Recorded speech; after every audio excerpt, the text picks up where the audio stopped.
So at last year's EICMA, we saw Royal Enfield's first electric motorcycle, the Flying Flea C6. And in 2025, we have got something very different.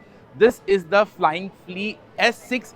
S stands for Scrambler. And this motorcycle is based on the C6, but has a different hardware, looks a bit different. First up is the front end. You can see it gets a spoke wheels with off-road tires and a high-set mudguard. Even the suspension looks more travel compared to the C6. The seat of the motorcycle is slimmer. It's a single seat unit, goes well with the Scrambler DNA of the motorcycle, looks a bit cool.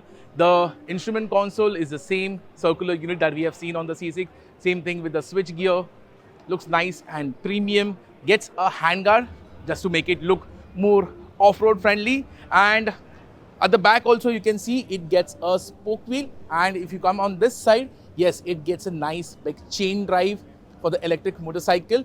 Now because the suspension travel has been increased, the ground clearance of this motorcycle is higher than the S6 because it has to be off-road centric. The basic chassis of the motorcycle is same as the C6, so is the battery pack, so is the motor specification. It's just a new variant of the C6, and that is what the Flying Flea S6 is all about.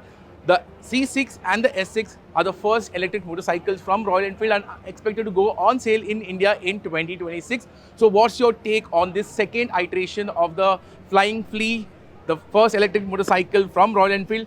Let us know in the comments, and thank you for watching.